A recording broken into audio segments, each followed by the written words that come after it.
I did not hear back from Kristina, but I did from Tim. Yeah, I knew Tamara was joining. Okay.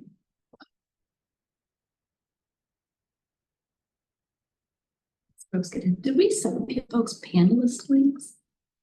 No, the only people's panelist links that I sent were you. I'm gonna get everyone adjusted to a panelist. Oh,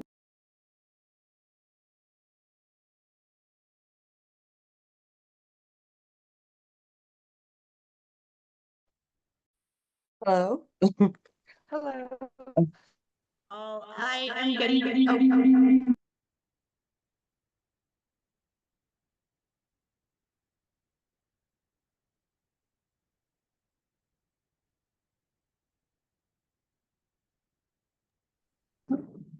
Hi all, I am getting everyone promoted to panelist who needs to be so sorry. That was a slip up of mine.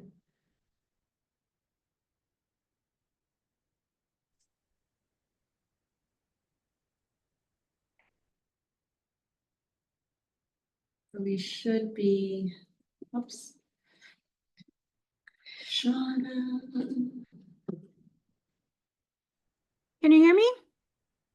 Yes. Yes. Yes. Daniel, you should be up there now. Daniel had a panelist link. I sent it to you. It all comes through Alex, right? No, it should be me. Stay muted. That's Jaja. Thank you all for bearing with me. Oh, that's okay, because I had to bear with myself to get in here. So I'm glad it's 2 minutes instead of, hi, John. I'm not there with you. Hey, Josh, how are you? Yeah, I thought you to seeing you on the screen as opposed to across the table.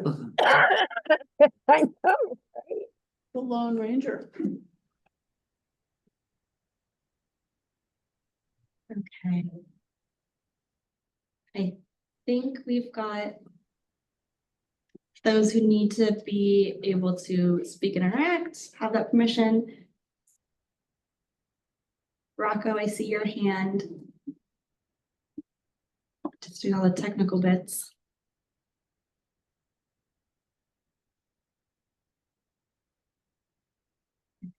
Yes, yes. Okay, so now shouldn't these people automatically be over here now since the meeting has No. officially started? No? No, I didn't set it up that way. I did it the Oh. easy way. Oh, okay. You want me to mute us until you finish doing or? Christina's Can I see here. the attendees again? Did you say Kristina has? Yeah. Yep.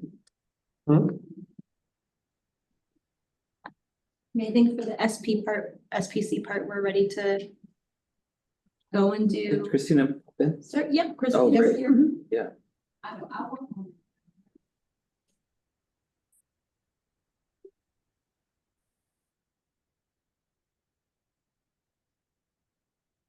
The panelists can't see who's there. Huh? I don't have it.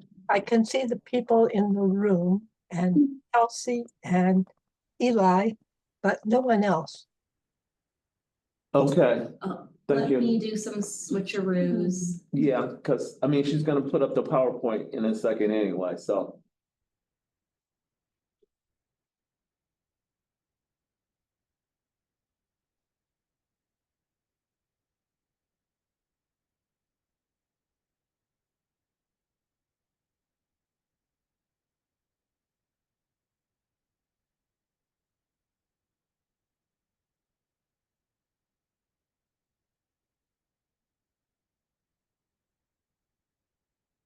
Just doing it all the manual way. Pardon me, y'all. This was the step that just zipped by my mind and getting everything else prepared.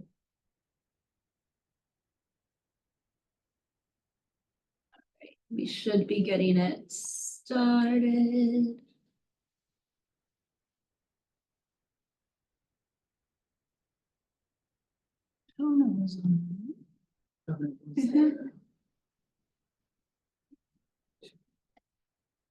Oh, you're moving everybody over. When you're done moving everybody over. I was supposed to be like, isn't Kelsey here? Like, right here? Whoa, I don't know where I am. Hey, Jeff, Hey. Sorry, we're both a little tired. A lot of things to do over the course of not many hours. Yeah. More so her than me, but.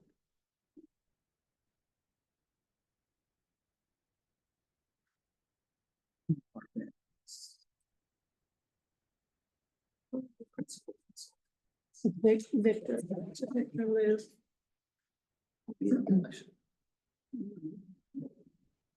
So far I have Kristina, Michelle, Okay. I have 5 of your SPC. I think we've gotten almost everyone should be in. Our folks, is that better on our panelist link, our panelist side? Yes, Beautiful. it looks like Maya needs to be Yeah, promoted. I have given the promotion to everyone. It's up to those if you accept it. If I send it to you, please accept the promotion. I'll be checking the attendees for others who come in.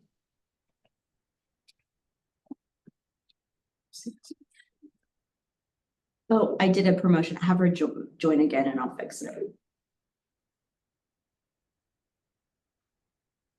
Right. There are a couple who will just have the ability to come off of mute and speak, but not able to switch over to the panelist side. So just some technical things we're navigating.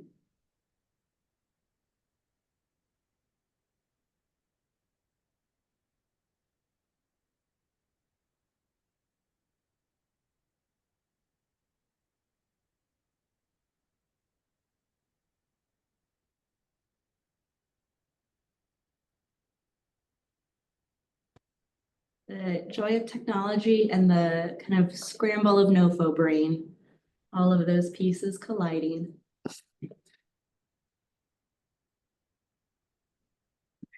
I think once we see Kristina join again, we will be good to get going. And thank you again, y'all, for your patience.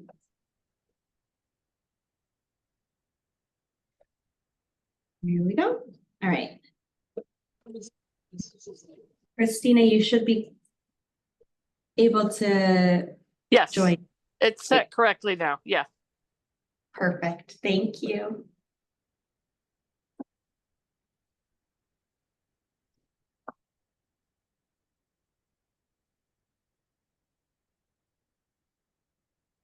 Okay. Is there anyone else on the attendees list? Curtis, would you mind going? Is there anyone else that is on the SPC that I need to promote? Okay.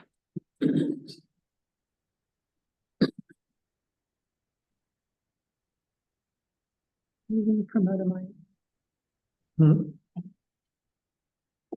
Daniel, I think we're ready to go for SPC. Okay. I'm actually, catch me up real quick. You need to do roll call. We need to do roll call. SPC first, then we'll switch over to CoC board. Yeah, and then, I mean, I don't have I'm not like reading an opening statement. No, Yeah, just okay, moving it okay. over So to the stuff so I've got prepared. Okay. I was Yeah. like, Yeah, I we can- were told you're doing it all, Kelsey. Yeah. We do need to open the meeting and We do do. roll call. We do. Can everyone hear me okay? Just a thumbs up or an emoji, anything, a head nod? Yes, I can hear you. Okay, great. I'll read all the names. I'll hand it off to Curtis to do the roll call and let's just get that part of the admin stuff done. Thank you, Okay, Curtis. thank you, Daniel. Okay, I'll go down the list. Tamara, Camera, and I'm here. thank you. Sherry, Here. Ruby.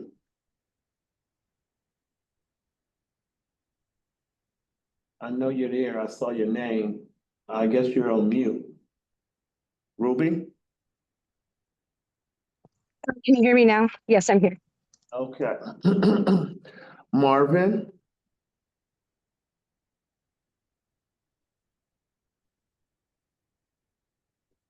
Okay. Marvin don't seem to be with us yet.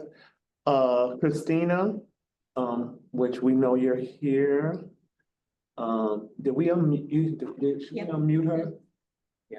And she's got some assistance there happening, so she Oh. was texting me, she is. Yeah. Okay, good. Okay, Ben?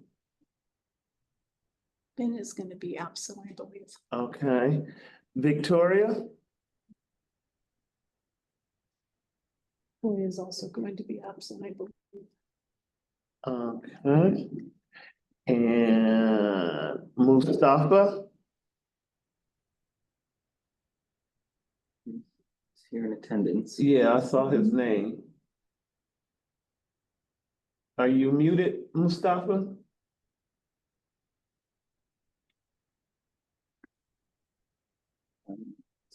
Okay, there you. He is here.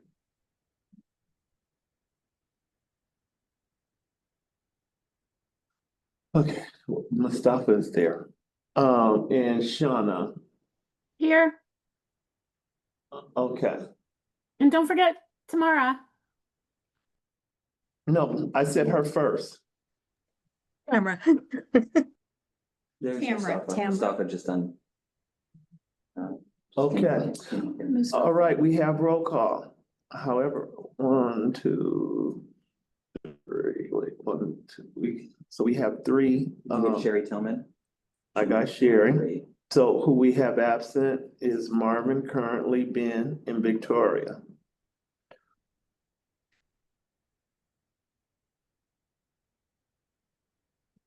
But we have 6, so Great. that's quorum. So we have reached quorum, ladies and gentlemen. Okay. Thank you. Excellent. All right. So, good morning, afternoon. I'm not sure what time of day it is. Thank you for joining for the special joint meeting of the System Performance Committee and the CoC Board. I am Kelsey Beckmeyer, she, her pronouns. I'm the CoC manager with KCRHA, wanting to present to both bodies our rating and ranking criteria for the CoC NOFO to move forward for approval from you all. Before doing so, I want to share an overview and we will kind of dive into it. What is happening here? That is what's going on. So this is going to be a little bit of a back and forth between some screens because I want to be sure for us to do a very thorough review. I'm seeing a comment of when to do roll call for the board. That will be after the SPC section. We'll do roll call for the CoC board. We have that detailed in our agenda process as well.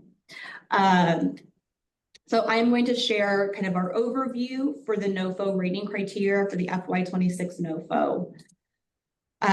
We will do a review of requirements related to the HUD FY26 CoC NOFO, review of the final recommended rating criteria, and then ask for a vote from the SPC and later on the CoC board on the FY26 NOFO rating and ranking criteria approaches. So first, want to anchor everyone in the requirements for the FY26 CoC NOFO. HUD outlines in the publication requirements around the local competition and rating process. This changed slightly than what we were anticipating from what was published in FY25. Two things do remain with the percentage thresholds. So the first is that our scoring, our rating, must have at least 50% of the available points toward objective criteria. Things such as cost effectiveness, performance data, the type of population a program serves, et cetera. Another 25% of the total available points must count for system performance measures.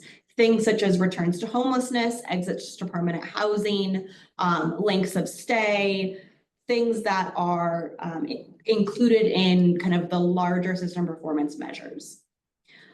HUD then indicated that specifically for housing projects, inclusive of transitional housing, permanent supportive housing, and rapid rehousing, 3 measures must be considered: returns to homelessness, employment income, and support service participation requirements. So due to this, we had to make some slight adjustments to our point allocations to ensure that we were meeting these requirements of at least 50% of available points to objective criteria, 25% for system performance measures. HUD will be doing tiering in how they look at or the priority list that we submit to HUD. This is how HUD determines what projects to fund first. So HUD is setting tier 1, which is the seen as less threshold of review for funding at 60% of our annual renewal demand, or the ARD. This is the amount that HUD has noted we are at minimum asking to renew. So 60% of that, which is our total ARD is around 66 million, will be eligible to be ranked in tier 1. Tier 2 is the difference between tier 1 and the sum of our total ARD plus any available CoC bonus dollars and any available DV bonus dollars.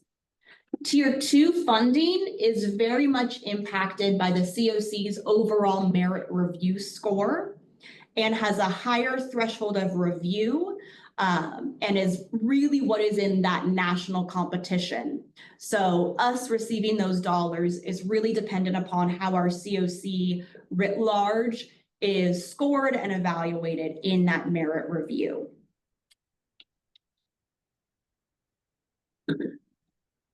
I want to provide a bit of a funding overview that HUD has detailed, both how much is made available and how HUD has detailed their funding priorities for FY26.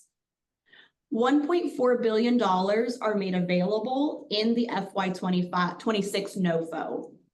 Of that 4.1 million, I want to make sure I'm saying the numbers correctly. I said 4.1 billion, correct? No, you said 1.4. Yeah, I'm inverting my numbers. 4.1 billion. Of that, $1.3 billion is being carved out for new transitional housing and support services only projects. So that is an important piece to be considering, as the 4.1 billion is not just for the renewals. A particular subset of those funds is going to be set aside for new transitional housing or supportive service only projects. Once all materials are submitted to HUD, they will go through all applications, and then the following are their funding priorities of what they will, of that $4.1 billion, fund first, second, third, fourth, etc. First, they will fund the CoC planning or United Funding Agency costs. That's the first thing that will get funded. Next, they will fund tier 1 projects that pass project eligibility. Third, they will fund DV bonus projects. These are new projects. It does not necessarily include reallocation or renewal projects, but primarily new DV bonus projects. The fourth priority is permanent housing projects for families with children. The fourth funding priority will be new transitional housing or support services only projects in tier 2 that meet eligibility thresholds until that $1.3 billion has been fully selected and used. Next, they will select new tier 2 projects that meet eligibility thresholds if $1.3 billion has not been fully allocated to new transitional housing or supportive services dollars. I'm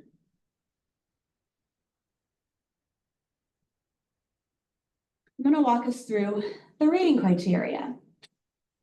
We will go one by one between renewal projects, transition or YHDP replacement projects, and then new project rating criteria.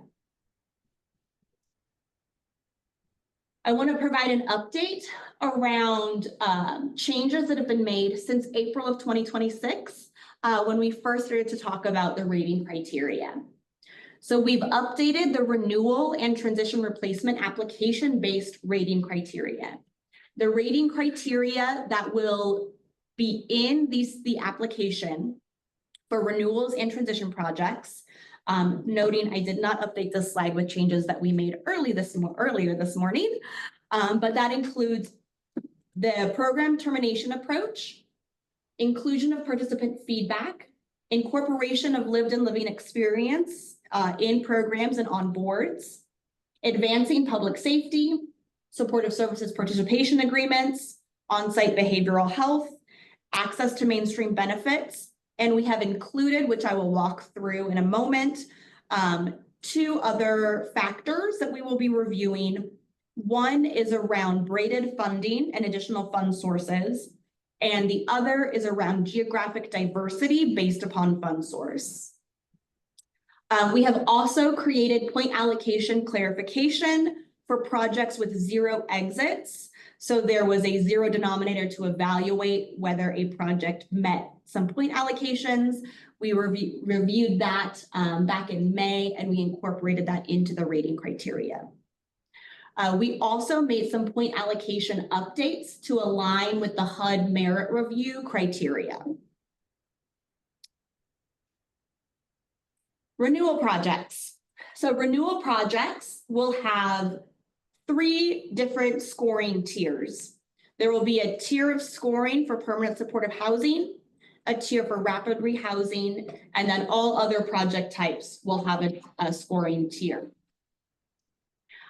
Here we have both the total possible points for each of those tiers, the percent of those points that are based on objective criteria, and the percent of those points that are based on system performance criteria.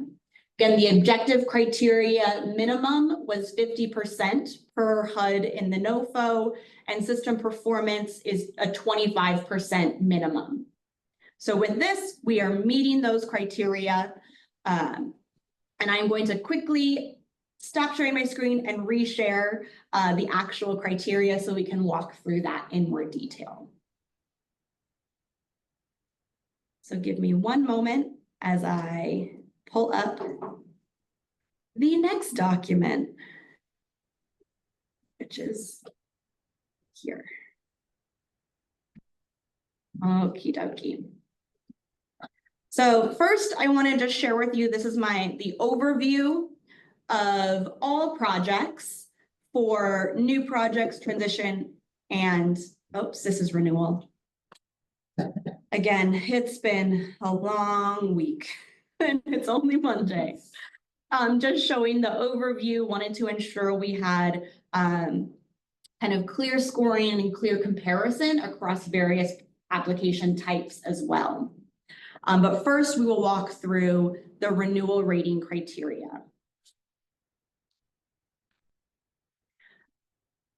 So the first set of criteria you'll see in column D, we identify the source of where this criteria will come from. I've identified whether it is coming directly from HMIS, whether it is coming from annual performance reports, or whether it's coming from an application that will be submitted. So we have exits to permanent housing. This is reviewing how many folks within programs are exiting to permanent housing destinations. There are point criterias or metrics that are delineated for permanent supportive housing. This includes remaining in permanent supportive housing or exiting to a permanent housing situation. as well as the threshold that we are using. It's also then delineated for transitional housing and support service only projects and rapid rehousing. The maximum score is 10 points for this criteria, with 10 being meeting or exceeding, 5 is nearing the goal, and 0 being not meeting expectations. So we have also delineated in the metric what those thresholds are.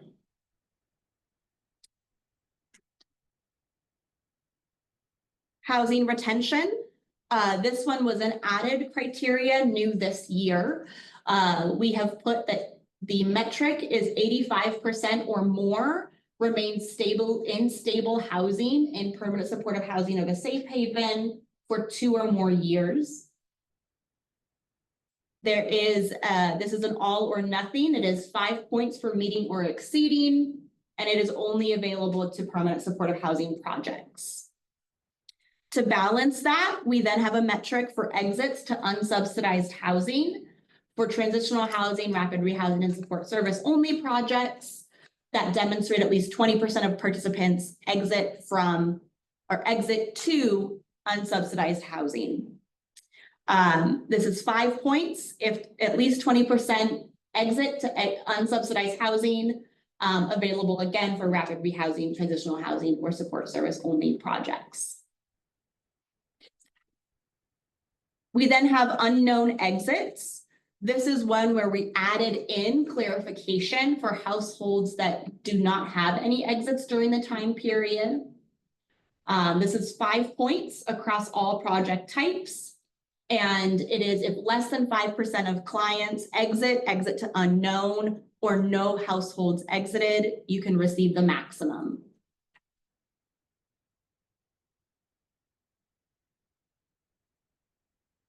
For returns to homelessness, this is the extent to which those who exit return into the homelessness system.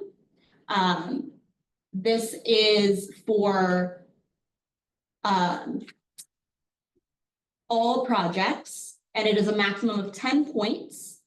We also included the indication that programs that do not have any household exits, therefore no returns, can meet maximum points. A question in the chat around unsubsidized housing. This is a specific call out from HUD, thus the inclusion of the unsubsidized housing specifically as a separate criteria. We look at all exits to permanent housing in the first metric. We next have exits with earned income. This is the extent to which adults in the program exit with employment income with a threshold of 20% who exit with earned income. This is largely based upon HUD guidance of wanting that threshold to be 20%. Projects with 20% of those exit with earned income may get 10 points. And we are detailing the range by which one would receive 5 points. If there was no exits during that time period, it would be a default of 5 points. And if you have exits with less than 10% of exits have earned income, that would be 0 points. We then have exits with non-earned income. This is adults exiting who have other sources such as TANF, Social Security, disability insurance, or non-cash benefits such as SNAP, Medicaid, who are exiting from a permanent supportive housing or a safe haven project. Oh, that's actually an error. We put it across all projects. Let me update that now. So the threshold to meet all of these points is that 95% of those who exit with non-earned income of some sort. 3 points for those within 85 to 94%. And if it's less than 85% of those who exit, you would not receive any points.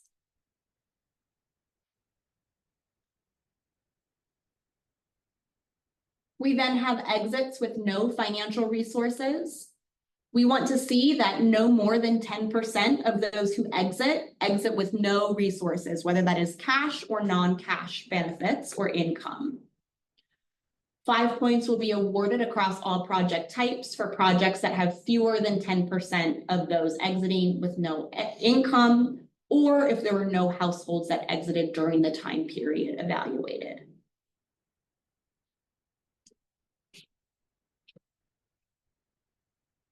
The next metric we have is participants served. We want to see that all participants who were served were coming from a homelessness situation per project eligibility requirements. So 5 points if the whole population served in the program are coming from a homelessness situation. The last two HMIS criteria. One is around HMIS data quality and completeness, where no more than 5% of the required data is missing or not collected. It is 5 points across programs that would receive points if less than 5% of the universal data elements are missing. We then have the occupancy. This is for rapid rehousing based upon move-in rates, and it will be tiered. The full points would go to occupancy around 95% or more, and then steps down in scale for 3, 2, and no points. Those are all the HMIS criteria. I'll pause as I see Shauna has her hand up. Thank you. On the homelessness rating, which I think was line 8, you can't quite see it right now. Oh, no, that one, yeah. So on HMIS, it's, you know, emergency shelter, it's place not meant for habitation. What about folks who come directly from a hospital, right? Like that's not considered homelessness, even though they may have been homeless, but if they're coming straight from the hospital or a treatment facility or some other program like that. If they were literally homeless before they entered that facility and they were there for less than 90 days, in HMIS, they are captured as literally homeless. This is all based upon HMIS data.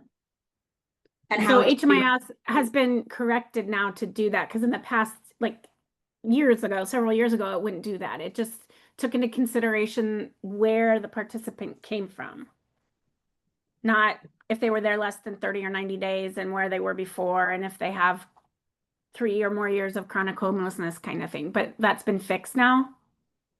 Yeah, Shauna, you're probably remembering until all HUD comes out. It used to be very infrequent, maybe every 3 or 4 years they come out with some new data standards, but those started happening a lot more frequently. And at some point there was like year-to-year changes, but that's been in the system now for quite a while, a couple of years. Okay. That kind of messes up with your memory.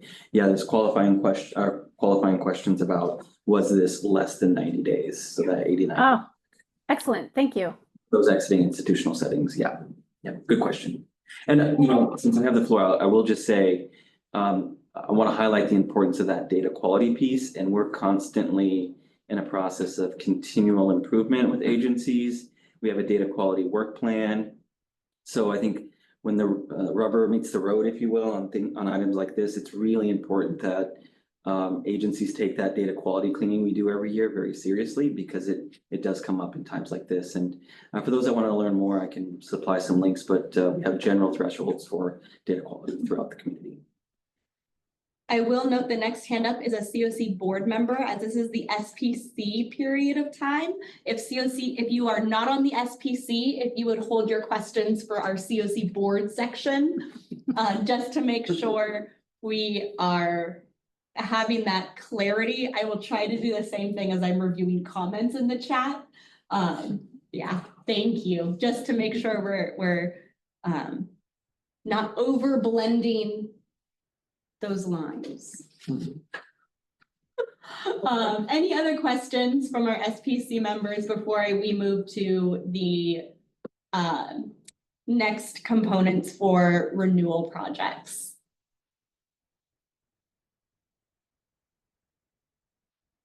Right, we will continue on.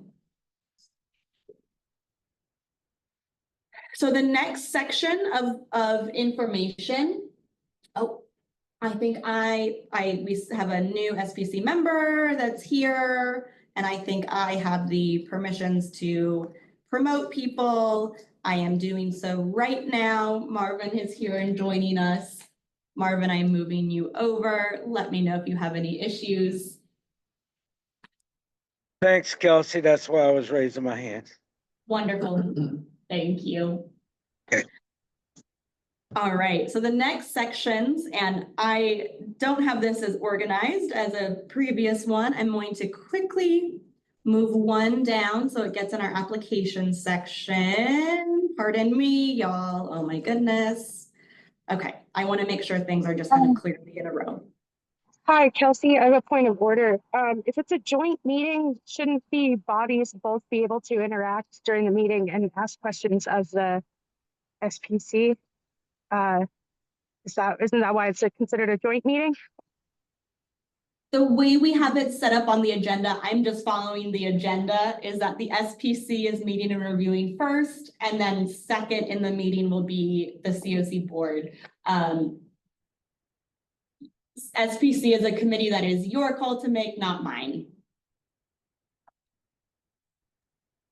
I would just argue that if we listed it as a joint meeting, the Open Public Meetings Act does say that it's two legislative bodies that can meet. I don't know if that's what we're considered here, but just pointing that out to the members.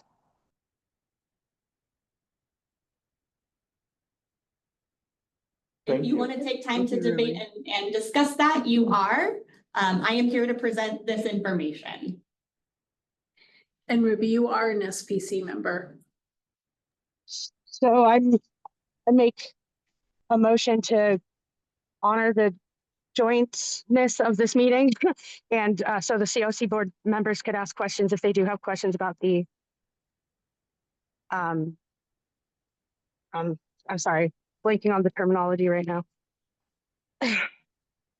On the rating criteria.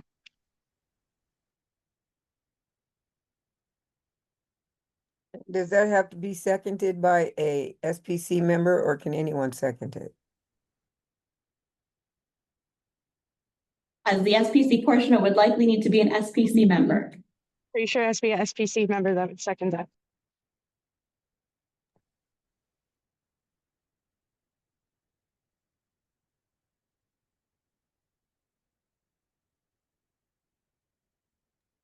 Well, it looks like that answers that. All right, thanks. All right, so moving forward, we have the next piece. This is coming from the annual performance report review. It says predetermined, but it's based upon the APR review. Is the program component priority? This is also not updated. What is happening? This is 5 points. Oh my goodness, it is Monday of NOFO time. And this is also, it is an average. Okay, pardon me, y'all. So first, permanent supportive housing projects default to 5 points. Rapid rehousing projects default to 3. Joint component projects have an average of the transitional housing and rapid rehousing score, which is 2.5.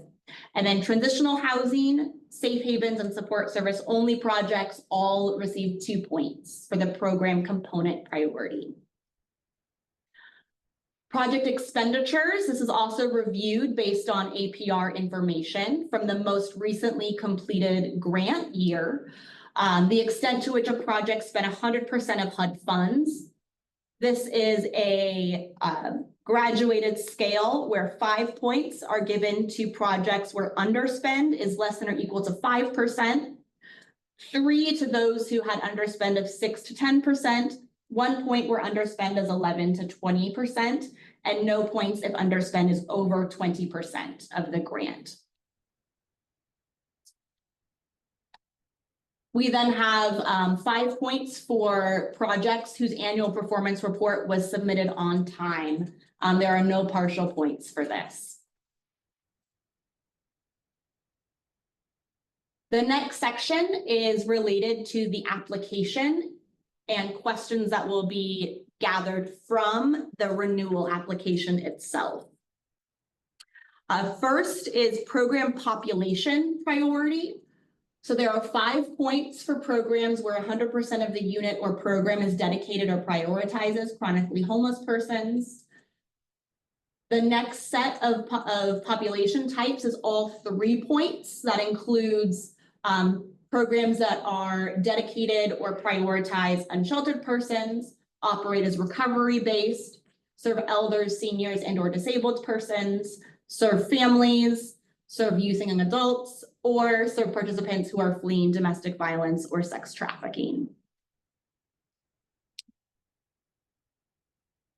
Next, we have program monitoring audit results. This is 5 points. It's an all or nothing. It is 5 points for projects that have no open findings or recommendations from an audit or a monitoring, both on HUD level or from KCRHA. Next is supportive service participation. This was updated slightly based upon language that was in the FY26 NOFO. It'll be 2 points across all project types. That 2 points will be received if an agency requires participants to engage in supportive services and provides evidence of that required engagement, or the proposed program exclusively serves survivors of DV, dating, violent sexual assault, or stalking. There'll be 1 point if an agency encourages participants to engage in supportive services but does not require it. And then no points for if there is no evidence that a project requires anyone to engage in supportive services and doesn't provide any evidence of engagement in support services. Next, we have on-site behavioral health treatment support, that the project has evidence of on-site behavioral health treatment, including letters of agreement with a partner or team that provides those services. 5 points for applicants that do have this and provide a letter or an MOU. 3 points for applicants who provide a plan but do not have any formal agreements or is an outreach program with no on-site location. And no points if they do not have any demonstration of behavioral health supports. The next criteria is around mainstream benefit supports, the extent to which the project connects participants to mainstream benefits such as SNAP, TANF, SSI, or Medicaid or Medicare. 5 points are awarded for programs that indicate at least one connection or mainstream benefit program that they work to connect participants with.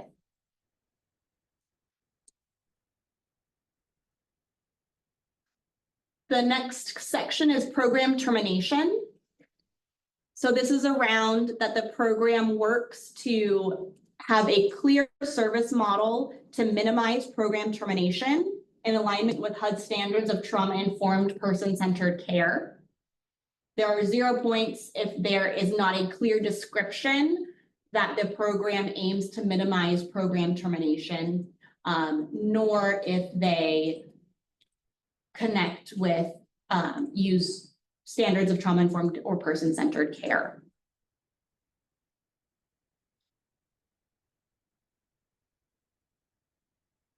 Next, we have participant feedback. This is the extent to which programs solicit, collect, and respond to participant feedback to inform and improve services. There'll be 2 points if programs solicit qualitative and quantitative feedback more than once a year and provide examples on how they have changed practices based on feedback and engagement. 1 point, the program solicits feedback once a year, but does not provide examples of how they change practices based on feedback and engagement, and 0 points that the program does not solicit feedback.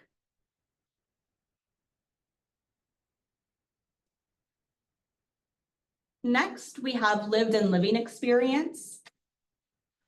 This is demonstration of meaningful inclusion of individuals with lived and living experience of homelessness in organizational governance through dedicated board seats. There will be 2 points if the agency has dedicated board seats for individuals with lived or living experience. 0 points if they do not have dedicated board seats. An added criteria from the NOFO being published was advancing public safety. This is demonstration of active collaboration and system integration with law enforcement, first responders, and outreach systems to support public safety, reduce unsheltered homelessness, and minimize trauma associated with living in unsheltered settings. For housing projects, this includes permanent supportive housing, rapid rehousing, and transitional housing. Responses should reflect how partnerships support engagement of unsheltered individuals in safe transitions into housing. This is 2 points to indicate that they have clear, specific, and current evidence of partnerships with law enforcement or first responders. 0 points if they cannot clearly demonstrate that in the response. This is a criteria added directly in response to criteria in the NOFO. Highlighted, added just today after further review of the NOFO and discussion, adding in 2 criteria. This first one is around braided funding. So this is the extent to which a project demonstrates secured or committed external funding that leverages housing and behavioral health resources.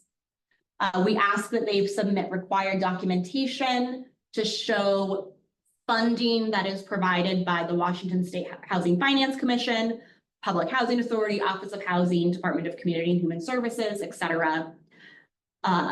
Execute a draft or formal agreement with a public housing authority regarding move-on vouchers or other verifiable documentation of confirmed capital, operating, or service funding tied to housing stability or behavioral health services. There will be 10 points awarded if they have contracted and leveraged capital operating funds from other sources. 5 points if there's a draft agreement or a pending award and it's credible but may not be finalized. No points if they do not have this type of funding in their program. The next is around geographic diversity of funds. That the project has fund sources that ensure or allow services to be provided throughout the county, and that those fund sources in particular permit participant placement across multiple jurisdictions. There will be 5 points if the committed funds allow for services to be countywide. 3 points if they've got limited geographic coverage due to funding. And 0 points if there's no other committed funding or it's restricted to a single jurisdiction. Can we enter it? Am I allowed to talk? Yeah. For the record, Jeff Sims, Chief Program Officer at KCRHA. I just want to underscore what Kelsey's saying, but these 2 are added even since what you all received on Friday. Yeah. As we continue to review over the weekend. Remember, we've had this for a few days. So over the weekend, when looking at how to make sure we're really fully achieving, especially priorities HUD's laying out that match our local priorities, let's make sure we're leaning into that and getting maximum recognition there. So these 2 additions help to make sure that that's the case.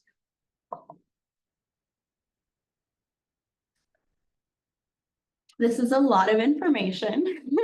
This is just the renewal criteria. So I want to pause to see if there's any other questions around the renewal project criteria.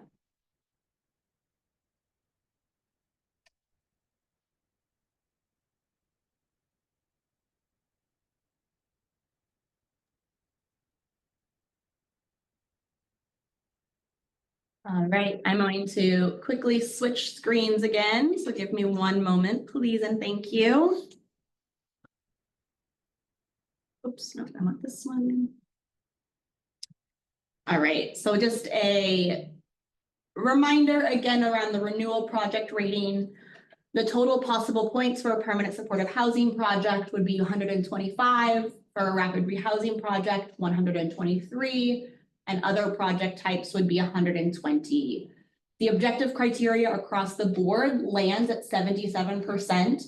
And the system performance criteria for permanent supportive housing is 28%, and all other projects is 33%, keeping us meeting the HUD required minimums. Next, we will review the transition and YHDP replacement project rating. This won't be as detailed, as a lot of this is replicative of the renewal projects, particularly around the HMIS data. There is, I think there are 2 measures that are not there and 1 added measure. So I'll just walk through that very quickly. But for transition grant or YHDP replacement project, the total possible points is 122. Objective criteria comes out to be 74%, and system performance criteria is 33% of the total available points. I am now going to switch my screen and pull us back up to that lovely spreadsheet.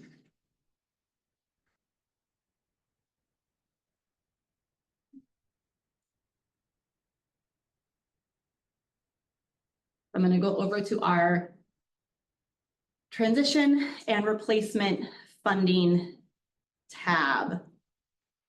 So this one also still has, it's all the same, exits to permanent housing, exits to subsidized housing. Noted here is not the housing retention and stability, as that's not projects cannot transition to permanent supportive housing, so that is not an included measure. We have the unknown exits, returns to homelessness, exits with earned income, exits with non-earned income, exits with no financial resources, participants served, data quality and completeness, occupancy. We are not including program component type, because a transition grant would all be to the same component type, which would be likely transitional housing or support services only, both of which would have 2 points. So we just removed that score as there's no differentiation. We are including program population priority. This one, actually, this is not there. It only goes up to 3. So the population priorities are slightly different. It's unsheltered persons, operating as recovery-based, serving elders, seniors, and/or disabled persons, serving families, or serving youth and young adults, or serving those fleeing DV or sex trafficking. We will still look at past performance, including project expenditures and on-time annual performance reports, as well as monitoring results. We continue to have the same criteria in the application around supportive service participation, on-site behavioral health supports, mainstream benefits. The added criteria is cost effectiveness. This is based upon HUD project threshold requirements that budgets, because it's a new project, submitting a new budget, that it needs to meet HUD reasonable cost standards, which is 2 CFR 200-404. We have the same criteria for program termination, participant feedback, lived and living experience engagement, advancement of public safety, and then the new criteria of braided funding and geographic diversity of funds. For replacements and transition grants, any questions or comments?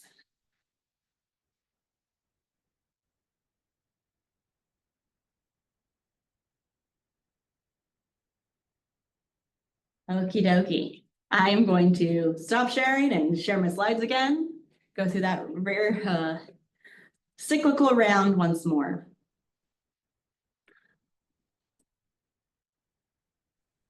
I actually do have a quick question. So I know the slides are available, but how would we access these to review later? Is there a possibility of that?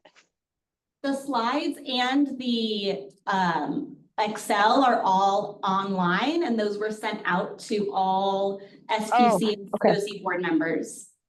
I didn't see the Excel sheet. My apologies. I saw the slides, but I did not see the Excel sheet. That's my apologies. Thank you. I So don't think again- I received the Excel sheet either because I looked for it while you were presenting. All right, I know it is online with the posted materials, so we will confirm it was sent out. We'll double check that. Thank you for letting me know. So the total points, again, for transition and replacement are 122.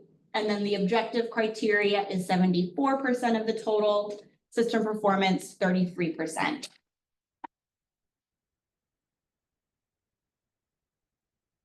Alrighty, the next one that we will walk through, well, the last one really is the new projects. So for new projects, there will be two kind of threshold measures.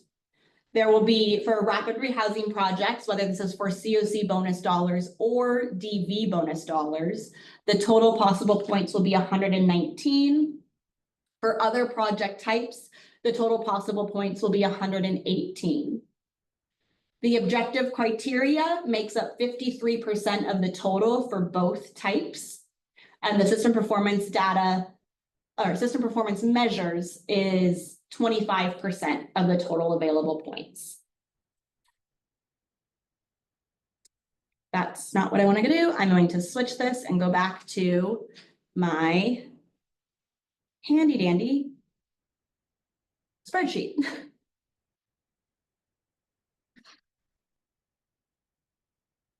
Okie dokie. Where's my handy dandy? Here's my handy dandy spreadsheet. Alrighty, new project criteria.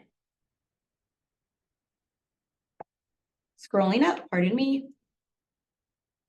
So the first criteria we have for new projects is addressing system or geographic gaps.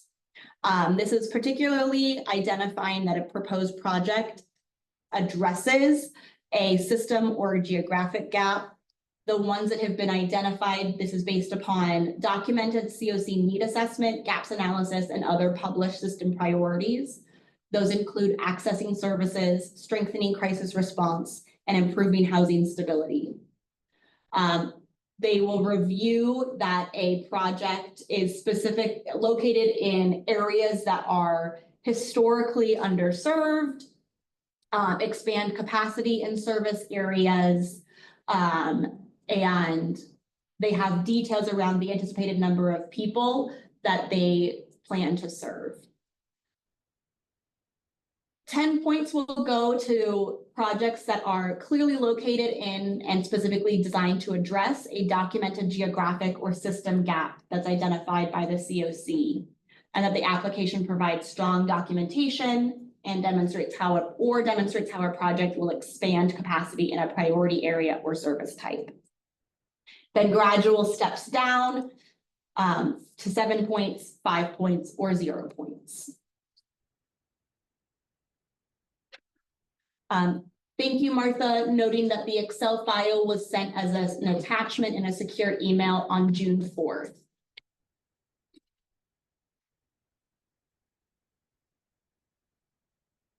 The next criteria for new projects is demonstration of experience operating proposed services. This is also in alignment with HUD's kind of evaluation of new projects.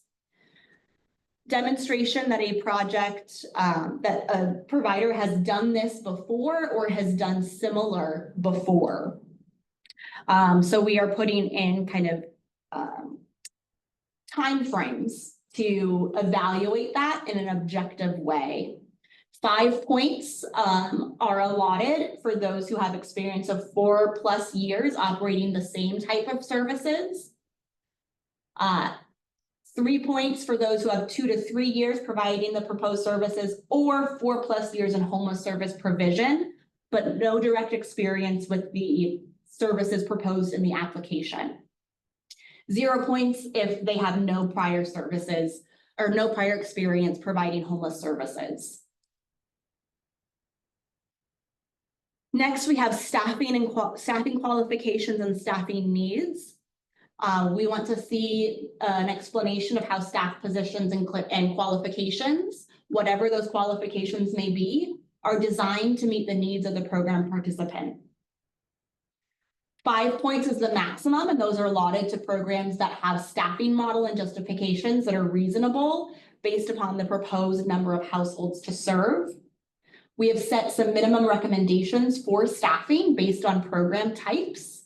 For rapid rehousing and transitional housing, the minimum being a 1:15 ratio, so 1 case manager for 15 households. And for support service only projects, having around one case manager to around 20 households as a recommended minimum. We then have an evaluation metric around partnerships and collaborations. This is again in line with the NOFO and what is detailed here. So we want to see projects that demonstrate collaboration and system integration with housing and healthcare partnerships and with law enforcement and first response coordination. 5 points will be provided for clear demonstration of partnerships with both housing or healthcare providers and law enforcement and first responders. 3 points if you have one or the other. 0 points if you have no demonstrated partnership. And I'll pull this down. There's 1 bonus point available if there are MOUs or formal agreements with housing and healthcare.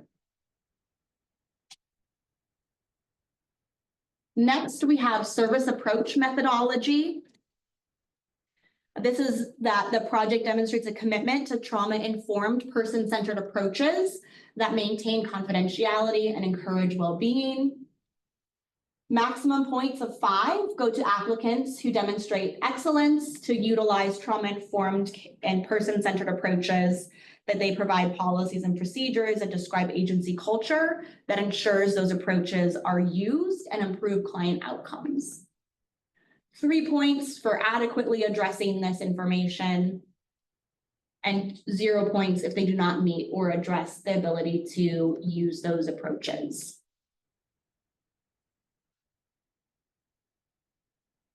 Next, we have returns to homelessness. This is a 10-point question. This is in line with HUD priorities and measures that HUD wants to see communities prioritizing. First is, I'm talking about returns to homelessness, not first, but that we want to see the ability to reduce returns to homelessness. 10 points will be provided for applicants who can provide a strategy and data from similar programs that demonstrate a 3 to 5% return rate or less. 7 points if they can provide strategies and data from similar programs that demonstrate 6 to 10% return rate. 5 points if they can only provide anecdotal evidence, and 0 points if they cannot demonstrate the ability to decrease returns to homelessness. Next is employment income outcomes. Income outcomes. It's just, nice plan words. The metric is the project's plan to achieve a gain of employment for 50% of participants, including examples and partnerships. The 50% threshold comes from the NOFO directly. Want to just iterate that is the threshold that was identified in HUD materials. 10 points will be provided to applicants who are able to provide exit data from similar programs that demonstrate the ability to meet 50% of participants who exit have employment income. 7 points if you can provide exit data from a similar program that demonstrates the ability to meet 30% of exits exiting with employment income. 5 points for anecdotal evidence, but no data or a clear plan to meet that measure. And then 0 points if they cannot demonstrate the ability to meet that criteria.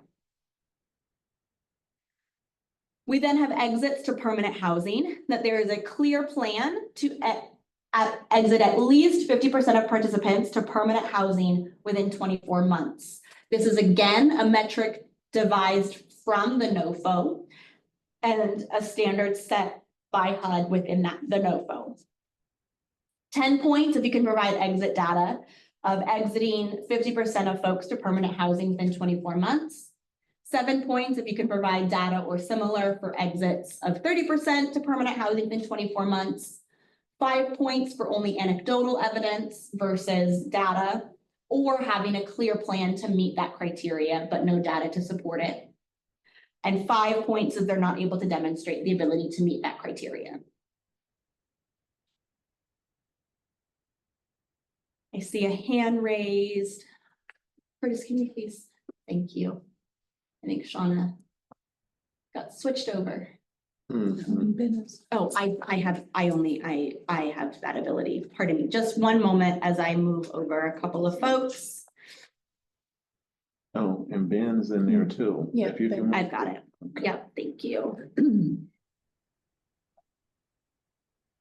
My question is this new project rating, does this apply to the new supportive programs? Yes. But not all supportive programs have exits into permanent housing. These are the criteria based on HUD's criteria. So even if it's not a program that houses people, they just get 0 points on this? Depends upon what they detail in the application you're not able to do. However, yes, the criteria that HUD has is they want to see projects where they have a focus on exits to permanent housing, exits with earned income. So we are following the criteria based on HUD's, based on what is detailed. My impression for that, I don't know if it was earlier this spring or last year's version that got paused, was that there were some supportive programs that wasn't connected to, but maybe I'm remembering that wrong. At this moment in time, I cannot recollect that. What I can tell you is these are the expectations that are in the 26 NOFO that we are following.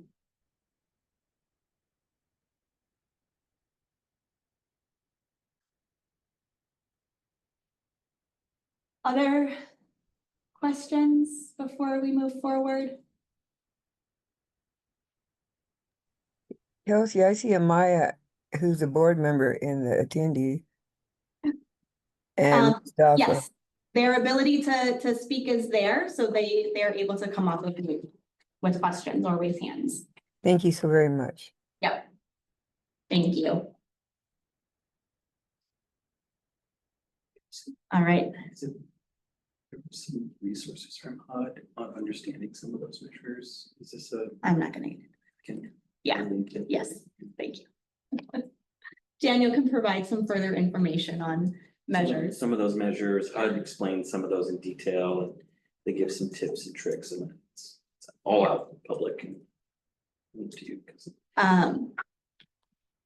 Those will maybe be posted on our website for reference during the competition being open. So the next measure is HMIS and data management. This will be 5 points total. We need to see demonstration of either previous experience or explanation of knowledge and capacity to collect and manage homelessness management information system data. And they have experience meeting reporting requirements for state, local, or other federally funded programs, or demonstrate ability to meet and fulfill these requirements. So 5 points will be awarded to agencies that have experience and or capacity to use HMIS and manage sensitive participant data, and that the agency has capacity to meet reporting requirements. 3 points that if they have no experience, but they have the capacity to do so. And 0 points if there's no experience and no detailed capacity to use HMIS or handle sensitive participant data, and they do not demonstrate the ability to meet reporting requirements. Next is around fiscal management. These are also based upon HUD requirements. So 5 points total for those who can maintain fiscal management systems with checks and balances that adhere to generally accepted accounting principles or GAAP to safeguard awarded funds. And if they lack but the fiscal management capabilities, that they identify a fiscal sponsor. So 5 points will be attributed to those who can describe revenue, financial health, and financial management systems. If they have a financial management system that maintains checks and balances following GAAP principles. 3 points if they lack the financial management capabilities, but have a signed letter of agreement stating an appropriate fiscal sponsor, and that is provided. And then 0 points if they do not describe the ability to meet general accounting principles and they do not have a fiscal sponsor. Next, we have the budget justification. This is that they clearly explain the need for each budget item and its intended use. They are logical and cost effective and meet 2 CFR 200-404 standards. 5 points for yes, these are logical and are cost effective. 0 points if the budget is not logical and does not meet cost reasonability standards. Next, we have match requirement. This is again 5 points and it's an all or nothing. The application needs to demonstrate that they are able to meet the 25% match requirement for CoC funds. If yes, 5 points. If no, no points.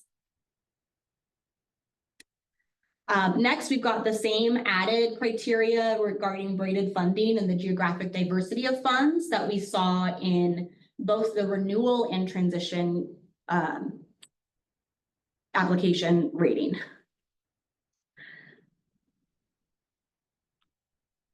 We next have program component priority, mirroring the renewal projects. This will be 3 points for rapid rehousing projects and 2 points if it's transitional housing or supportive services only. We then have the program population priority that again mirrors what we see in the renewal and transition rating based upon population that is aimed to be served in this program. The supportive service participation, this one's 2 points. It also is mirrored from what is in the renewal rating as well as the transition and replacement project rating. The behavioral health on-site treatment is also the same and mirrors what we see in renewal and transition grant rating. As well as the coordination with mainstream services, that is also the same and worth 5 points. We next have, this is a combination one. And I'm going to talk through this. So we have, for the DV bonus, we tailor language around serving survivors of DV, sexual assault, stalking, sex trafficking. So this first measure is around the DV bonus projects, around inclusion of victim service centered practices. So this one will be around partnerships that they partner and get information and feedback from survivors with lived experience, that they include customer voice in planning, implementation, and evaluation of services. Like this is not fully updated because supportive permanent housing is not here.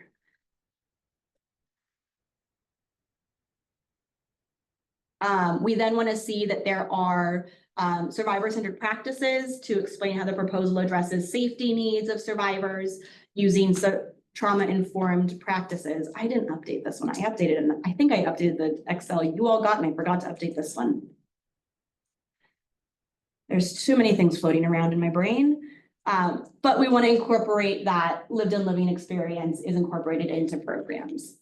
5 points if they demonstrate excellence in all or most of the criteria, 3 for adequately addressing the criteria, 0 for not meeting or addressing the criteria. This is mirrored for the bonus, CoC bonus applications. So rather than using specifically survivor language, talking about people with lived and living experience of homelessness, that are engaged in the project, in planning and implementation, using customer voice and power sharing to get feedback and updates, policies, and then inclusion of those with lived and living experience on boards with board seats. 5 points for demonstrating excellence in all or most criteria, 3 for adequately addressing criteria, and 0 for not meeting or addressing this criteria. A deep breath. That is our new project rating. Any questions, thoughts, comments?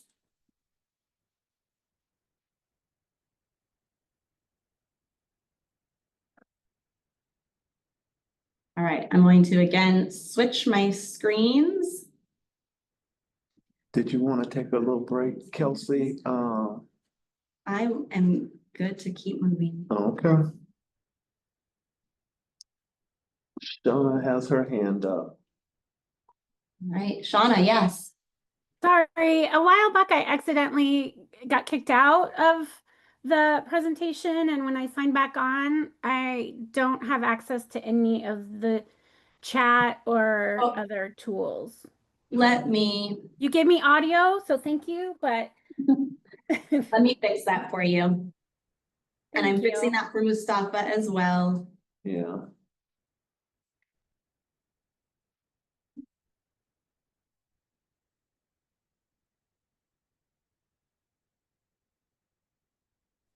Thank you.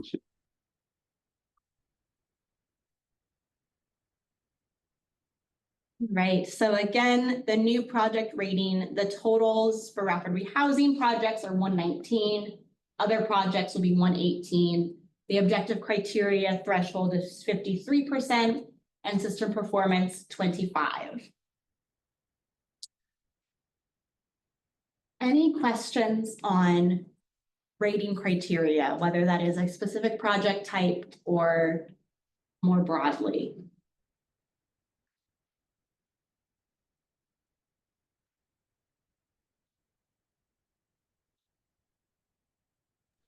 This is Tamara.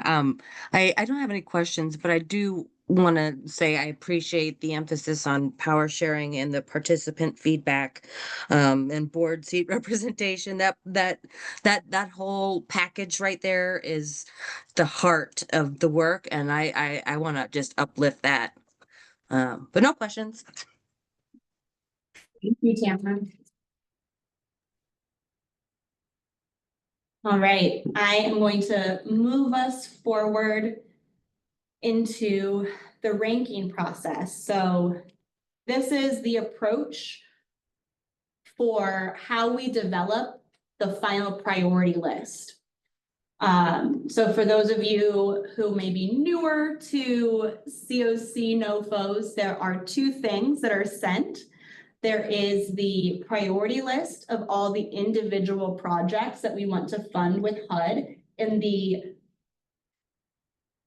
number 70 list of what we are prioritizing. 70 is just a number coming out of my brain. It's not an actual number.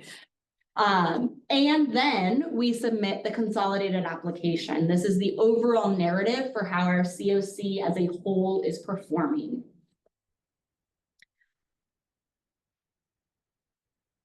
So the priority list development is a 2-step process. First is the rating. So this is scoring projects based on standard criteria. That's what we just went through, is that standard criteria.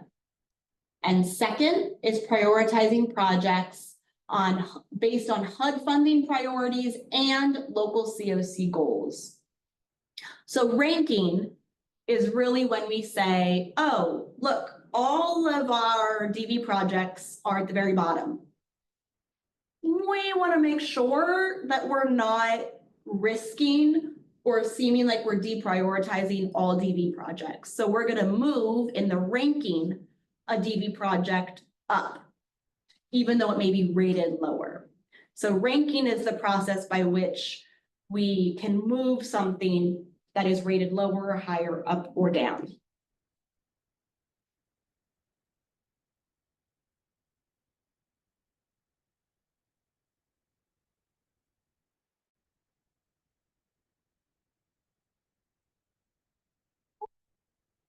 What is happening? Sorry, y'all. I don't know what just happened. I stopped sharing my screen. I hit the wrong button. It is a week into the NOFO. So for the rating, we will have a rating panel. This will be around 20 to 30 community members who are enlisted to read and rate all project applications. We will aim to have subject matter experts and lived and living experience experts who have a focus on transitional housing, rapid rehousing, support services only, coordinated entry, or local funding processes. We are currently accepting raters to be a part of this. That is ongoing. Word has been sent out. I think we have 10, 15 people so far. I'm looking at Eli, our interim procurement manager. 10 as of last week, but not sure since the weekend. So that will be who we have rating and giving the scores. There will then be a ranking panel. This will be a smaller subset of individuals, and they will help to complete the development of the priority list that are in line with both HUD funding priorities and local system needs. So this will be a group with specialized expertise and understanding of local funding, the homelessness response system structure, and HUD priorities. This will include members of the rater panel to ensure consistency with the scoring process.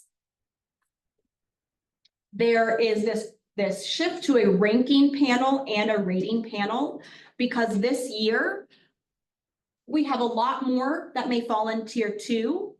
There's a lot more funding at risk and need to be very, very thoughtful and strategic around what is in tier 2 and what tier 2 looks like in relation to HUD's funding priorities and how they will be awarding funds. Our ranking process, we will aim to the extent able to rank in tier 1 permanent supportive housing renewals that meet project eligibility as detailed in the NOFO. There will be very careful attention to project threshold requirements. Projects that do not meet threshold requirements will not be rated. We want to ensure that tier 2 is very thoughtfully structured in consideration, again, to HUD funding priorities, how they have detailed they will be awarding funding and what they will award first, second, third, fourth, etc. All right. I am going to pause and see if there are any questions ahead of our formal request. I had a quick question, just language wise, were we the ones, was it King County that included the lived and living, or is that something that HUD is using in their language now? That is based on local priority. Okay, great. Thank you. I was going to have a little party if they had used that terminology, but I guess I will reserve the party for a later date. Thank you. Yep.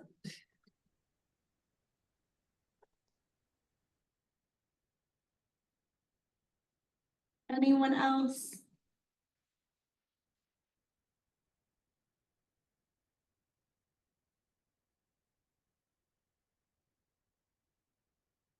All right, well, I will move forward to the ask. KCRHA is the collaborative applicant, is asking of the SPC to approve the proposed rating and ranking for all applications, including any associated prior policies, the scoring criteria, and evaluation processes. We do ask that this approval includes authorization for KCRHA as a CoC lead or other designated review bodies, whether that's the NOFO Workgroup or the ranking panel, to make reasonable adjustments to this process if we need to enhance fairness, effectiveness, or compliance. Any adjustments would remain consistent and aligned with the current HUD funding priorities regulatory requirements and best practices.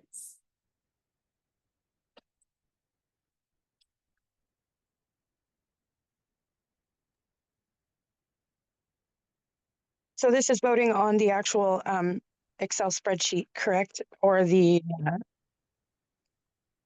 whole shebang, the rating and ranking process.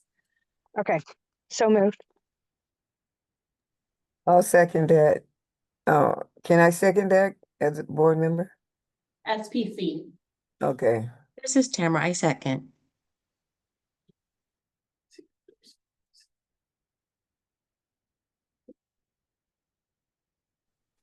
If there's discussion, is there discussion or? Point of information. I think our chair needs to be facilitating this.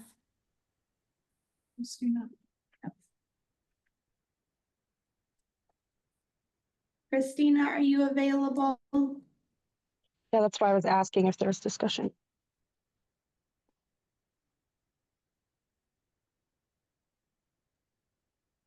Point of information.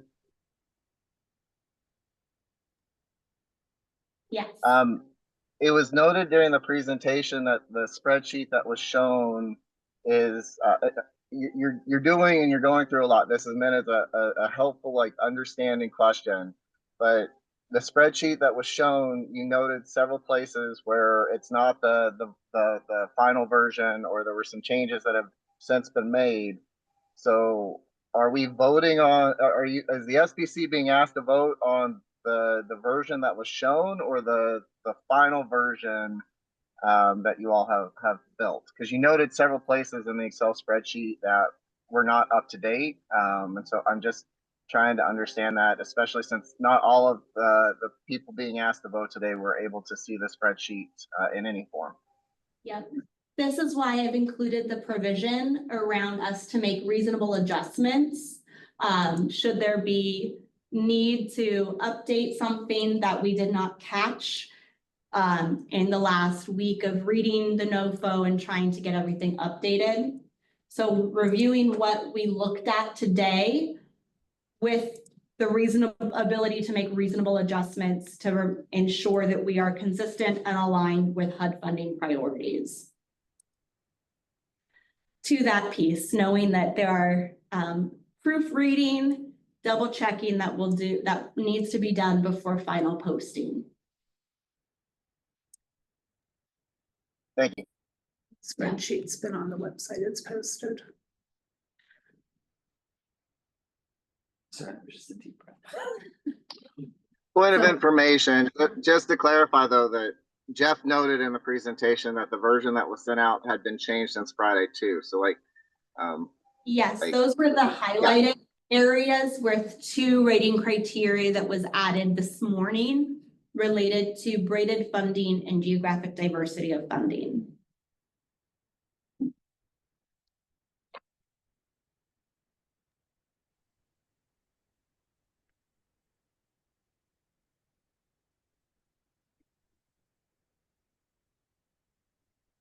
Shauna? I just resent everything. Thank you for doing that.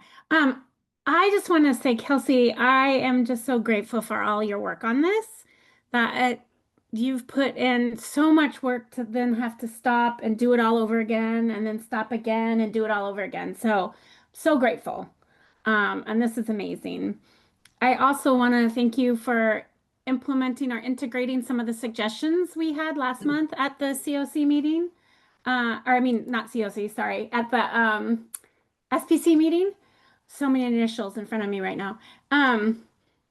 So, I mean, that feels really great that you were open and heard that. My concern is based on the question I asked earlier, that there's this category of supportive services, but supportive services don't always immediately house people. And, you know, so that seems like a false ranking narrative. Is there, you know, if there was a way for us, like we talked about last month, to, you know, for programs that don't do that, can we give them a flat number, or, you know what I mean? Because that's 10 points that those programs are not going to miss out on. And this seems like a really tight competitive process. So I would just love some more thought put into that. And definitely do another evaluation of what are requirements and what flexibilities there may be. And make any reasonable adjustments that we are able to make. Thank you.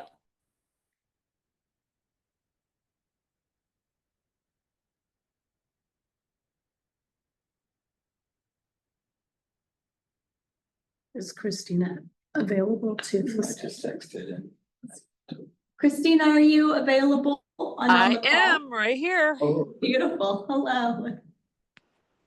So Kristina, we've moved into sort of the closing part here with the ask. I heard a motion, a second, and I'll hand it back over to you to. I'll leave Okay, that so last. you want the SPC to do it first? Correct. Yep. Y'all Okay. on deck. Thank you. At this time, I will ask for a motion to approve the proposed ranking and rating process for CoC applications, including the associated policies, scoring criteria, and evaluation procedures as presented by Kelsey today. So moved. Marvin. Marvin, so moved first. Thank you. A second, please. This is Tamara. I second. The camera. All in favor, please raise your hand, say aye, let us know. Aye. Aye. Aye. I Okay. Any abstentions or dissensions at all, please make it noted now. Hearing none, the System Performance Committee approves the proposed ranking and rating process for applications and policy scoring criteria and evaluations procedures to be now moved on to the CoC. Awesome. Thank you all so much. Appreciate all of the discussion and input and feedback. And glad that we can get those things incorporated as we make these changes.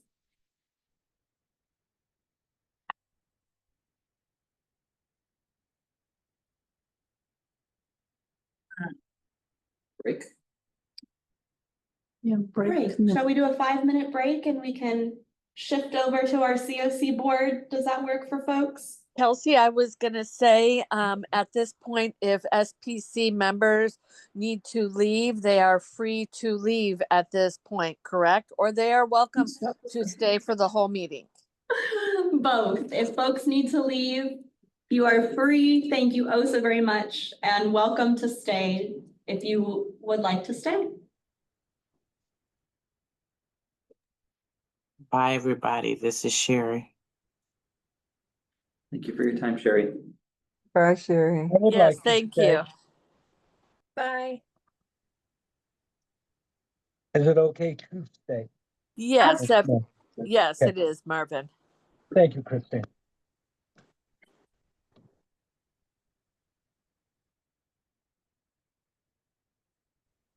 We're taking a 5-minute break. Yes, Kristina, as SPC chair, would you mind formally closing out and we will shift over to the CoC board? Yes, and I will put a plug that the SPC would welcome applications from CoC board members to join so that Tamara may take a break and I could use a new co-chair. So if anybody's interested, please let Daniel, Kelsey, or Catherine know.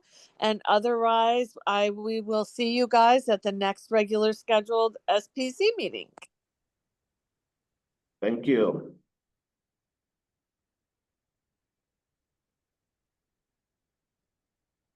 Okay, so we're gonna start our 5-minute break or no?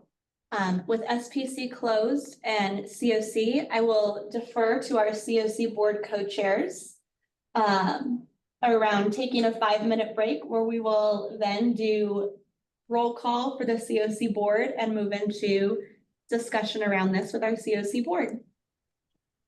Yeah, I think if everyone's up to it, taking a quick break is probably fine, or do we want to vote while we still have it fresh in our memories? What do you think, Dorsal? We're gonna need to take some time to allow some board members to ask questions since they weren't able to during the SPC portion. So I'd recommend doing a quick 5-minute break and coming back at 2:40, and then we'll do a quick round of questions. Yeah, and Daniel and Kelsey will be available to answer those questions. So we'll see you guys back at 2:30, or I'm sorry, 2:40. Thank you. And Kelsey, you don't need to switch any of the like the SPC can just stay as full panelists for our portion too. They're our guests. Got it. Thank you so much. We'll be back at 2:40, y'all. Got a mute on our end. Yes.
Okay, sorry, my mute button wasn't working there, but I believe it is now, oh geez, 2:40, and we're supposed to come back on. So please come on camera, make yourself known, and we'll do a, or I'm sorry, we'll actually do a roll call. That's what we should do. Catherine? Dr. Sam, I don't think that she has joined us.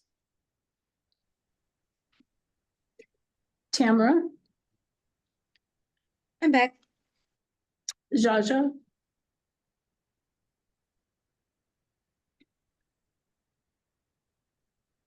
Amaya, Present. Elizabeth, Here. Dorsal, Here. Ruby, Present. Martha, Present. Kristina, Here. Victor, Here. Valerie, I'm here. Rocco, Here. Jen, Here. and John. Here. You have 13 members present. You've met quorum. Amy Thomas is present. Oh, I'm sorry, Amy. I marked you present and didn't call out your name.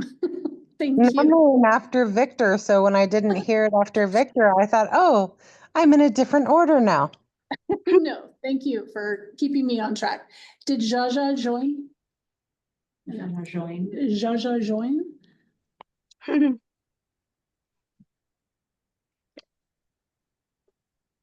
We'll make sure that the record will show when she does, because we know she will be back.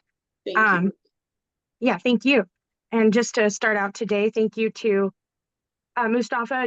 Actually, I was just going to get to that. You're more than welcome to stick around and listen to the rest of the meeting. But this is the beginning of the CoC board meeting. And we're going to be, we've already been in a meeting watching the presentation that Kelsey did present. And so if there's any questions, now would be the time to ask them. Okay. Before Thank you so much. I'm gonna leave. Thank you so much. Okay. Thanks, for having Mustafa. me. Thank Bye-bye. you. Sorry for the confusion there, but yeah, anybody's welcome to stick around. This is a public meeting. But if there were questions for Kelsey, this would be the time to ask them from the presentation that she just presented to the SPC. My question is, what is 2CFR? And I no longer remember the context because it's been quite a while since you went by that slide. 2 CFR 200 outlines fiscal management of federal grants. So in order to manage a CoC grant, you must abide by both 24 CFR 578 and 2 CFR 200. And 2 CFR 200 404 details what reasonable cost principles are. It's a lot of jargon. I don't understand any of it. I'm very sorry. Yeah. The CFR. How will I our get that job. information? It is all HUD regulations. Okay. Yeah, I think CFR stands for Code of Federal Regulations, if I remember correctly, and the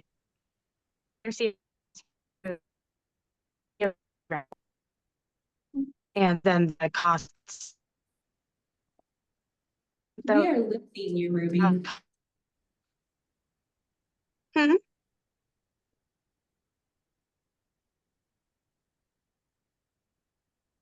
I'm sorry, what?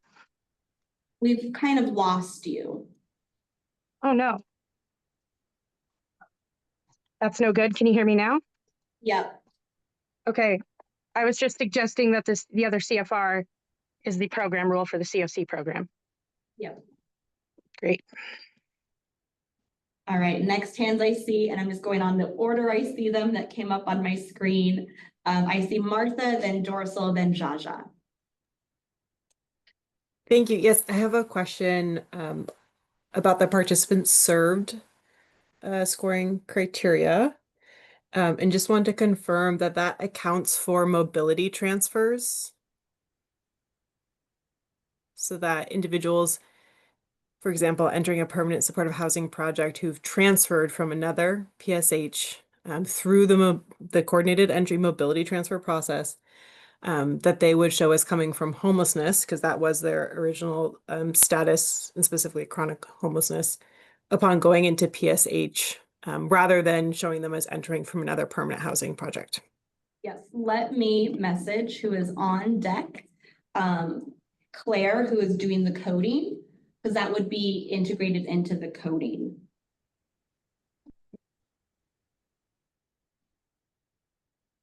I believe that was a part that we were incorporating within that because it had not previously been, leading to ill-represented criteria.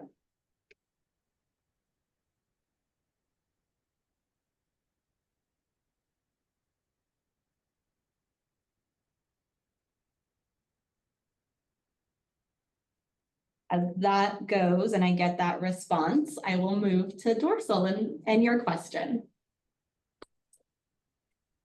Thanks, Kelsey. I have kind of a two-tiered question. First, great presentation, great materials. I think the first question I have is kind of more contextual. I don't remember this many last-minute changes being sent to you all previously. So, like, is this through definitely through no fault of the authority, but it seems abnormal that like you all are receiving like directions so close to like the deadlines. Am I right in thinking that the current version of HUD is just changing things or not providing enough clarity for you all to do your work, and it's leading to this need to have the rating or the NOFO group ready to almost alter some of the criteria after we've adopted it?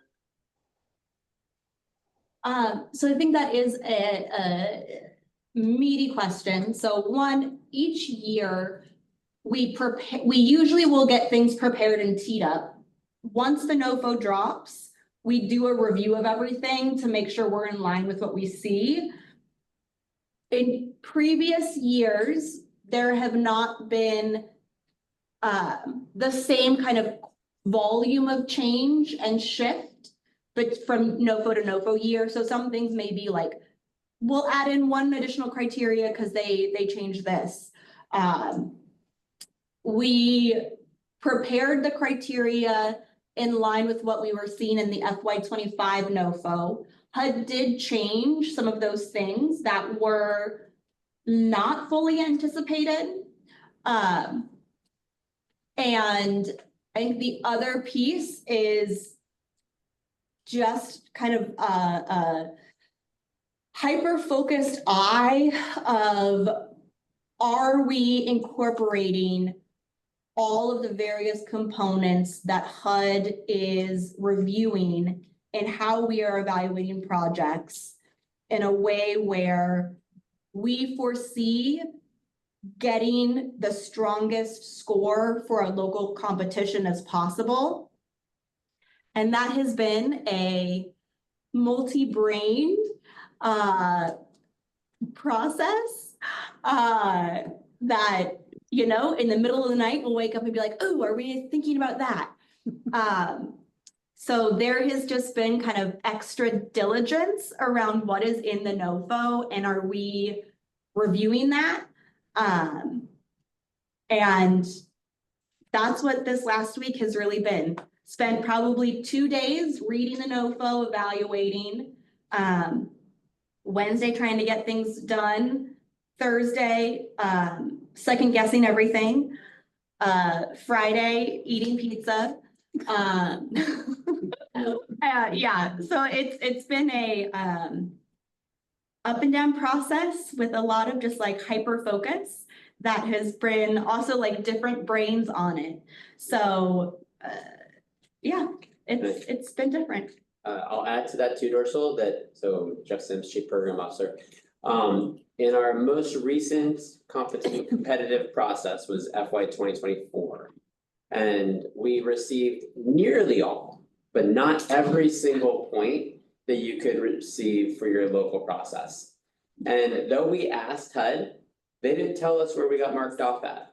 And so part of what we have been spending our time doing is also trying to really diligently put on the hat of somebody that's completely independent and perhaps like not as in the weeds and be like, is there any chance they would see this as not a perfect competition?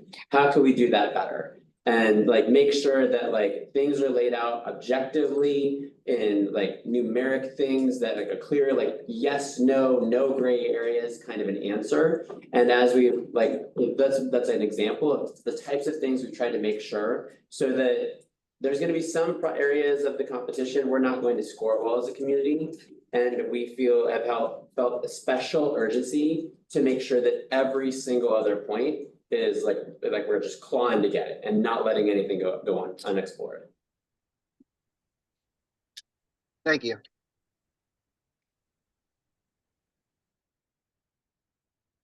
Was there another part of the question that we have? I have You my hand kind of up addressed. first. Yeah, go ahead, John. No, go ahead, Dorsal. You had two-parter. They already answered that. They did such a good job. They already got my second part. Okay. I just wanted to know what exiting without money meant. You know what I mean? They give you points to exit without money? No, let me clarify that one. Okay, please. It is, you get points if you have a small percentage of people who exit with no financial resources. Yeah, so we want to see for the clarity. Yeah, because I was like, people that didn't make much exit. sense. Yeah, thank Correct. you so much. I was like, Yes. that wasn't making no sense. Yes, thank you for asking that question. Yeah, If it's more than 10%, no points. correct. Yeah. Yeah. Other questions? Victor. My question is around the ranking for the behavioral health services. Given that the current NOFO has a stronger emphasis on behavioral health services and recovery support services, I'm curious about when it comes to ranking the behavioral health services, especially clinical services, are we requiring the provider to be a licensed provider with healthcare authority? And also, given that this is for King County, do the provider also need to be an existing contracted provider with King County Behavioral Health and Recovery Division? Or is there some flexibility around that? Just curious. Just one moment, I want to pull it up in front of me. So the requirement is that there be behavioral health services provided on site, whether it's through that organization itself or a contracted provider. We are asking for an MOU or a letter of partnership.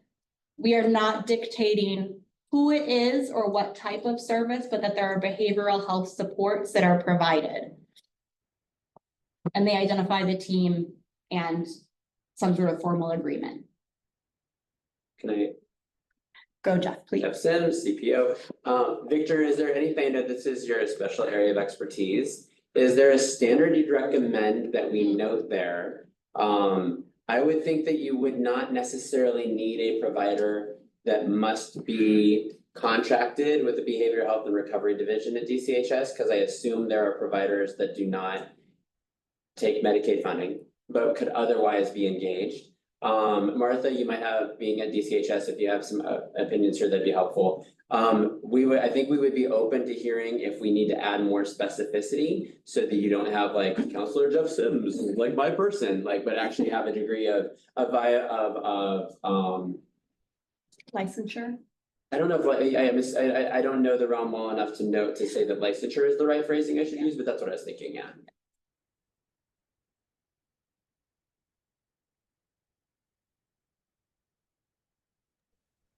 Sorry, I'll jump in to say I don't think I have like particular expertise for our sister division, behavioral health and recovery divisions.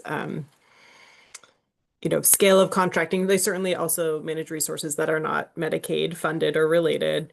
But I'll just raise the point of thinking about behavioral health services holistically, and that can include non-clinical settings and like culturally based and culturally specific behavioral health resources.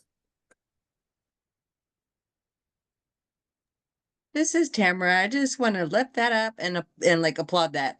Sorry for speaking out of turn. Sorry, Victor. No, always good. No apology needed. And thank you, Jeff, for remembering that is my area, one of my areas of expertise, which is why I raised that question.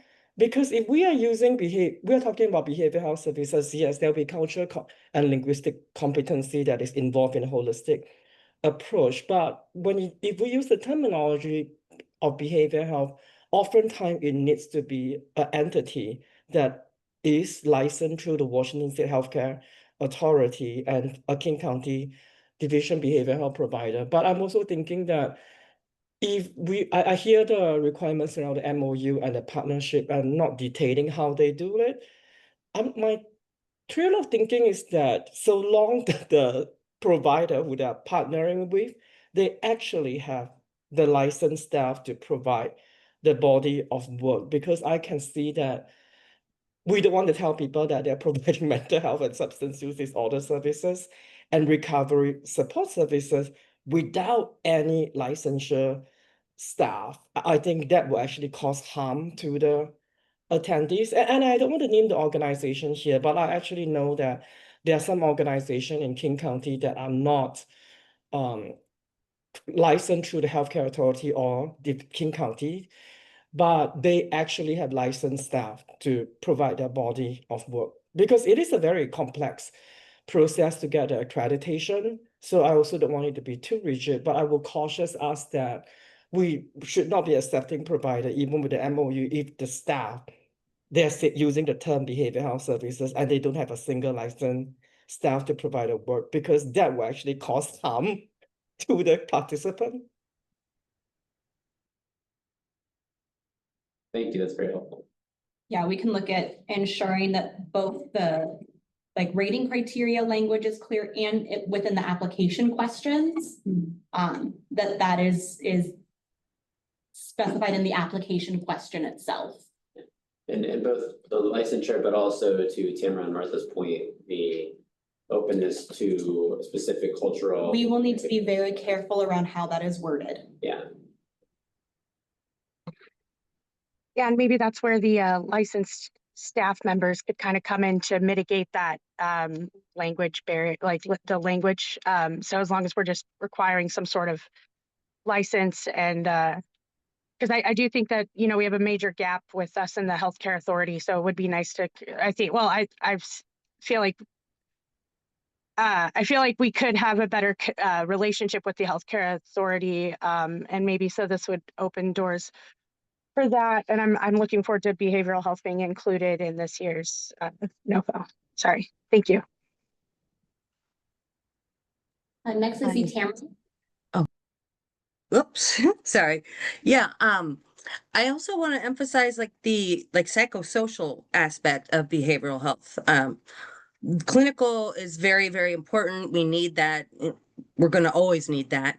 But we often neglect the psychosocial components and the impact of having social connectedness. And if we don't have that, what does that do to our mental health? What does that do to our internalized depression or internalized liberation? I want to think about, someone said, thinking about this holistically. Well, yes, we're thinking about the neurological and organic aspects of mental health and the biology of that, but also thinking about the psychosocial, the emotional, the heart-centered part of behavioral health. That is critical to our well-being. And when we're talking about housing justice, we have to always keep in mind well-being, and that includes behavioral health across the spectrum. Elizabeth? Yes, I'm wondering if this would allow us to include partnerships with NAMI or with local recovery support groups. I am not going to That's the- speculate upon what could be evaluated. I'm talking about rating. Because this is about criteria, I do not want to speak to what could or could not score highly in these circumstances, just because there's going to be an open competition. I'll talk about what the metric is and the point allocations, but will not give advice on what types of partnerships how they should be evaluated. There's just a very clear line I want to make sure I'm not walking into. Great thoughts. I'm going to focus on the specifics of the rating criteria.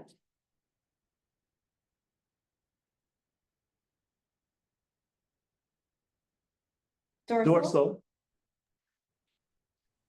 Thank you, and I'll try and be quick, noting the time.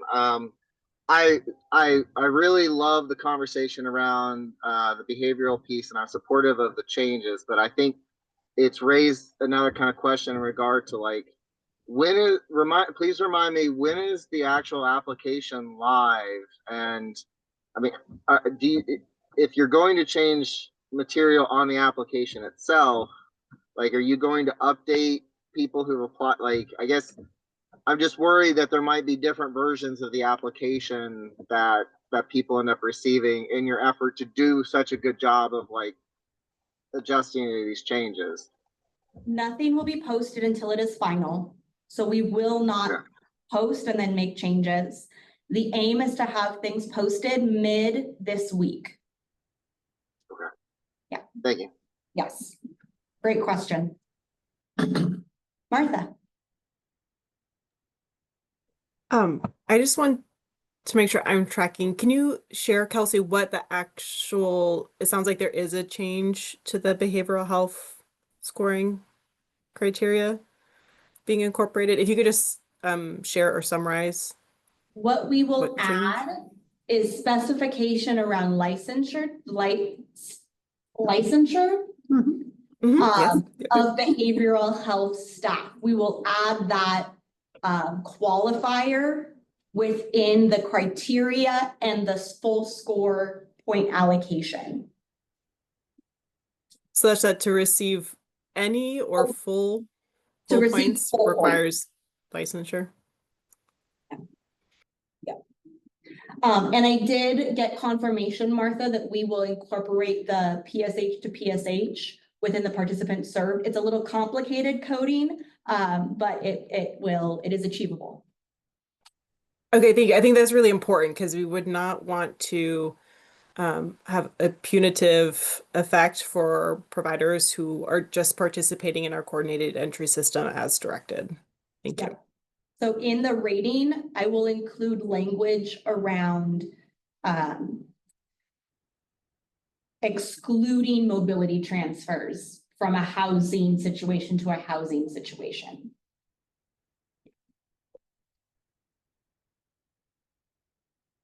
I have too many screens up, y'all. Other questions or comments or feedback?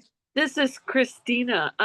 Back to the licensure, is that going to line up with the RCW or for our state regarding that? Because when you say licensure for behavioral health, that's everything from peer workers on up to psychiatrists. So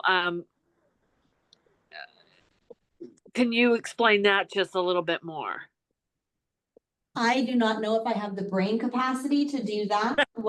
This current moment in time, what I will say is we were ensure that the criteria clearly articulates that for full points for providing on-site behavioral health, that it includes those who are licensed by the state to provide behavioral health services.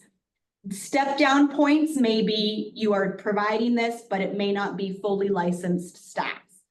So we will ensure that both those things are stated, and we'll provide like hyperlinks that will go into those requirements and expectations so that folks know what to be looking at. So we'll take all of these principles and bundle them into like a clearly articulated criteria and point allocation. And Kelsey, just for my tracking, that criteria shows up for new projects? For renewals, transitions, and new projects. So we will mirror that across all application types. Okay.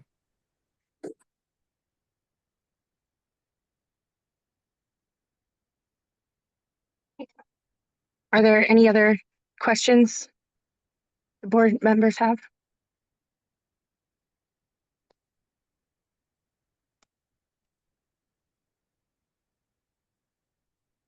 Not hearing any. Perfect. Kelsey, you read my mind. Awesome. So that would be the ask. If there's anyone willing to make the motion. This is Kristina. I'll move to approve the proposed rating and ranking process for applications, including the associated policies, scoring criteria, and evaluations procedures as presented by Ms. Kelsey. This is Tamara. I second. Great. I got a motion by Kristina and a second by Tamara. I just wanted to note that it does include that if there's any updates to be made, that the NOFO work group or the ranking, by the ranking panel, that those adjustments would be made. Can we move, or is there any other discussion on this piece? Great. So should we move into a roll call vote, Catherine? Yes, please. Tamara, Yes. Jaja, Yes. Amaya,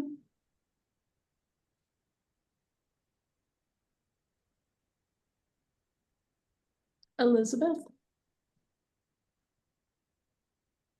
Sorry, did you call me? Yes, I did. Amaya, I did call you for your vote. You're muted. Yes. Okay. And Elizabeth, Yes. Dorsal, Yes. Ruby, Yeah, yes. Martha, Yes. Kristina, Yes. Victor, Approve. Amy, Approve. Valerie, Yes. Rocco, Yes. Jen, Approve. and John. Yes. Motion is passed with 14 approvals. Great. We double check on Jaja? I got Jaja. Yes. Okay, good. Sorry, I didn't hear him come up. Great. Well, thank you guys for approving those. It's been a long meeting today. We got a lot of information down. And so that's all very good. Good questions today as well. Before I bring us to the end of the meeting, I just wanted to remind everyone on June 17th, we have our candidate forum from 10 a.m. to 1:30 p.m. That's going to be a meeting to obviously meet the candidates and hear a little bit about them. So that's exciting. And then we got our coordinated entry committee on June 25th, and our next CoC board meeting will be on the 1st of July at the usual time from 2 to 4 p.m. Is there any other go to the order of business? That the Point of order, we can't do updates and announcements at a special meeting. Oh, sorry, shoot. Sorry, Wow. it's an OPMA thing. It is not a dorsal. Well, you could have stopped me a little earlier there. So never mind on all of that. Okay, thanks. Jaja, did you have? Oh, yeah. So I guess then we're just meeting adjourned then. Yes. Is what I'm hearing, Dorsal. Sorry, yes. Okay, thanks. Thank you all so much. Appreciate all the feedback and input.